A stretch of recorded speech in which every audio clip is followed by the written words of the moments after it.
फिर जंग खत्म हो गई और हिंदुस्तान की आजादी बिल्कुल यकीनी हो गई।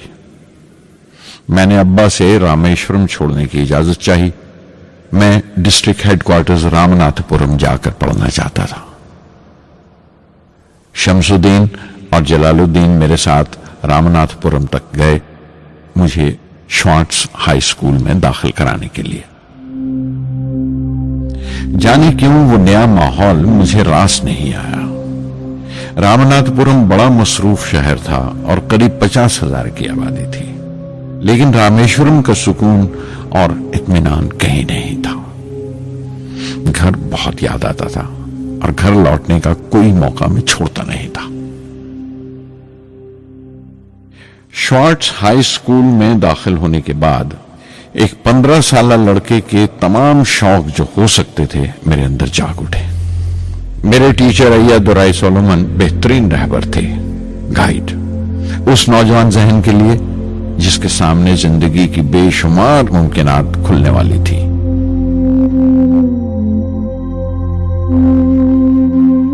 रामनाथपुरम के उस अरसा क़याम में उनसे मेरा रिश्ता उस्ताद शागिर्द या गुरु शिष्य से भी आगे निकल गया। अय्या दुराई कहा करते थे, जिंदगी कामयाब होने और नतीजे हासिल करने के लिए 3 ताकतों पर काबू पाना बहुत जरूरी है: ख्वाहिश, यकीन और उम्मीद। अय्या दुराई सोलोमन, जो बाद में रेवरेंड हो गए, कहा करते थे, इससे पहले कि मैं चाहूं कुछ हो जाए, ये जरूरी है कि मेरे अंदर उसकी पूरी शिद्दत से ख्वाहिश हो और यकीन हो कि वो होगा। मैं अपनी जिंदगी से अगर मिसाल दूं तो मुझे बचपन से ही आसमान के इसरार और परिंदों की परवाज हमेशा हैरान करती थी, फैसिनेट करती थी। समंदर में कूंजों और बगलों को ऊंची उड़ाने लगाते देखता था तो उड़ने को जी करता था। मैं एक सादा लोग गांव ही का लड़का तो था, लेकिन मुझे यकीन था कि एक दिन मैं जरूर उन कूंजों की तरह बुलंद उड़ाने लगाऊंगा, बुलंदी पर परवाज करूंगा। और हकीकत यह है कि रामेश्वरम से उड़ने वाला मैं पहला लड़का था।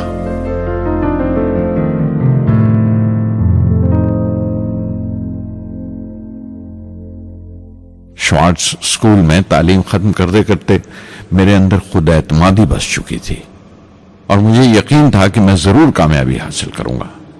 मैं तालीम आगे जारी रखूंगा, उसमें कोई दूसरा ख्याल नहीं था। सन 1950 में मैं इंटरमीडिएट पढ़ने के लिए सेंट जोसेफ कॉलेज ट्रिची में दाखिल हो गया। जब बीएससी डिग्री के लिए मैंने सेंट जोसेफ कॉलेज में दाखिला लिया तो हायर एजुकेशन के मानी सिर्फ इतने ही जानता था। यह नहीं जानता था कि हायर एजुकेशन के लिए कुछ और भी हो सकता है। न ये जानता था कि साइंस पढ़ के फ्यूचर के लिए और क्या मौके हासिल हो सकते हैं। बीएससी पास करने के बाद ही जान पाया कि फिजिक्स मेरा सब्जेक्ट नहीं था। अपने ख्वाब को पूरा करने के लिए मुझे इंजीनियरिंग में जाना चाहिए था। पता नहीं क्यों कुछ लोगों का ऐसा ख्याल है कि साइंस आदमी को खुदा से मुनकर कर देती है, लेकिन मेरे लिए तो साइंस एतमाद, विश्वास और रूहानी तस्कीन की वजह रही है। किसी तरह मैं MIT यानी मद्रास इंस्टीट्यूट ऑफ टेक्नोलॉजी के उम्मीदवारों की लिस्ट में तो आ गया, लेकिन उसका दाखिला बहुत महंगा था। कम से कम 1,000 रुपए की जरूरत थी और मेरे अब्बा के पास इतने रुपए नहीं थे। उस वक्त मेरी अक्का, मेरी आपा जोहरा ने अपने सोने के कड़े और चेन बेचकर मेरी फीस का इंतजाम किया। मुझ पर उसकी उम्मीद और यकीन देखकर मैं पसीज गया।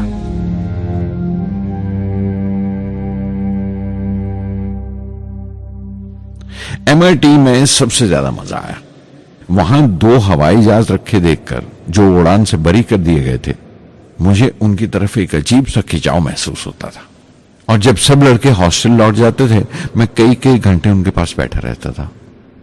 फर्स्ट ईयर मुकम्मल करने के बाद जब मुझे अपने ज्यादा खुसूसी मजमून चुनना थे, यानी अपनी स्पेशल ब्रांच का चुनाव करना था, तो मैंने फॉरेन एरोनॉटिकल इंजीनियरिंग का चुनाव कर लिया।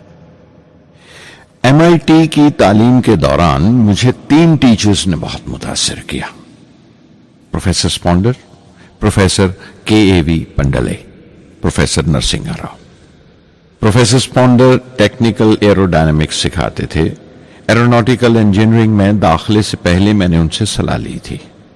उन्होंने समझाया था कि मुझे मुस्तकबिल का फैसला करने से पहले मुस्तकबिल की मुमकिनात के बारे में नहीं सोचना चाहिए, बल्कि सोचना चाहिए एक अच्छी बुनियाद के लिए और अपने रुझान और इश्तियाक के बारे में कि उसमें कितनी शिद्दत है, मेरे एप्टीट्यूड्स और एस्पिरेशन में कितनी इंटेंसिटी है।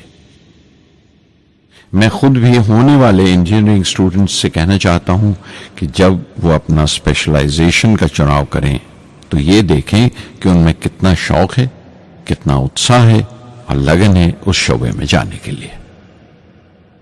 प्रोफेसर KAV पंडले ने मुझे एरो स्ट्रक्चर डिजाइन सिखाया और उसका तज्जिया भी, विश्लेषण, एनालिसिस भी।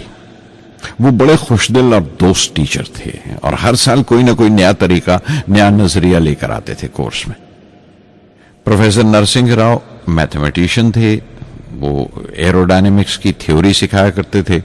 उनकी क्लास में दाखिल होकर मुझे मैथमेटिकल फिजिक्स बाकी तमाम सब्जेक्ट से ज्यादा अच्छा लगने लगा। साध संगी हरि हरि नाम चित्तारा चित्तारा, साध संगी हरि हरि नाम चित्तारा, सहजी अनंतु होवे दिनु राति, अंकुर भलो हमारा, साध संगी साध संगी।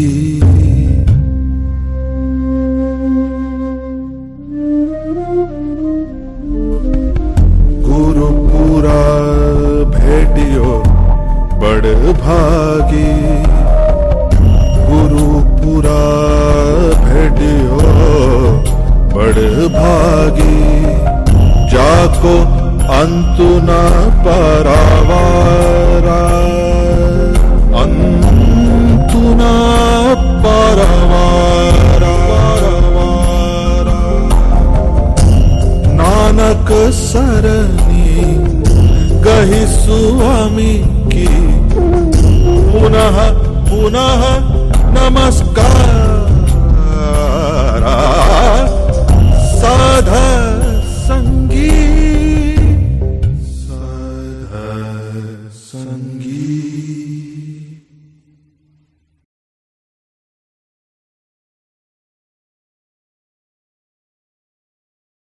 MIT से मैं बेंगलोर के हिंदुस्तान एरोनॉटिक्स लिमिटेड HAL में बतौर ट्रेनी दाखिल हो गया।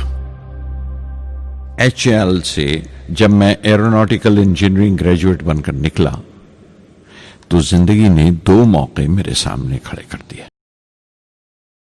मेरी प्रवास के देरीना ख्वाब पूरे कर सकते थे। एक मौका था एयरफोर्स का, दूसरा मिनिस्ट्री ऑफ डिफेंस में directorate of technical development and production का। मैंने दोनों में अर्जी भेज दी और बैक वक्त दोनों से इंटरव्यू का बुलावा आ गया।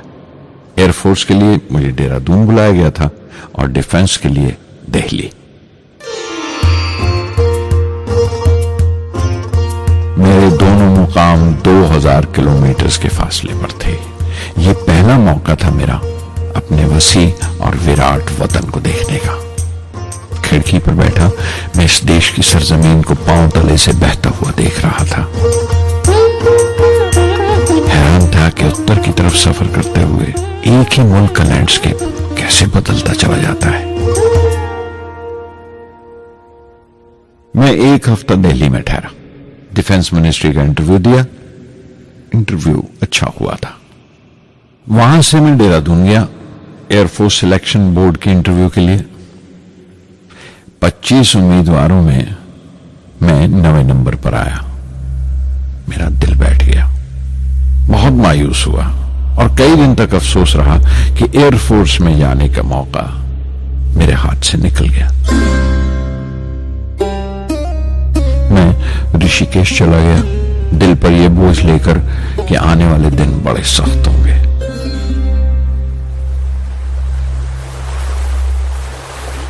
गंगा में स्नान किया और फिर चलता हुआ पास की पहाड़ी पर शिवानंद आश्रम तक पहुंच गया। स्वामी शिवानंद से भेंट हुई। देखने में बिल्कुल गौतम बुद्ध लगते थे, सफेद दूधिया धोती और पांव में लकड़ी की खड़ाऊ। उनकी बच्चों सी मासूम मुस्कान और सादा दिली देखकर बहुत प्रभावित हुआ मैंने बताया उन्हें कैसे मैं इंडियन एयरफोर्स में भर्ती होने से रह गया और मेरी कितनी शदीद ख्वाहिश थी आसमानों में उड़ने की, परवास करने की। वो मुस्कुरा दिए और बोले, ख्वाहिश अगर दिलो जान से निकली हो, वो पवित्र हो और उसमें शिद्दत हो, तो उसमें कमाल की एक इलेक्ट्रोमैग्नेटिक एनर्जी होती है, एक बरकी मकनातीसी ताकत होती है। दिमाग जब सोता है तो वो एनर्जी रात की खामोशी में बाहर निकल जाती है और सुबह कायनात ब्रह्मांड से सितारों की गति रफ्तार को अपने साथ समेटकर दिमाग में लौट आती है। इसीलिए जो सोचा है उसकी सृष्टि अवश्य है, वो तख्लीक होगा। तुम विश्वास करो इस अजली बंधन पर, इस वचन पर कि सूरज फिर लौटेगा, बाहर फिर से आएगी। मैं दिल्ली लौट आया, डिफेंस से अपना इंटरव्यू का नतीजा दरियाफ्त किया।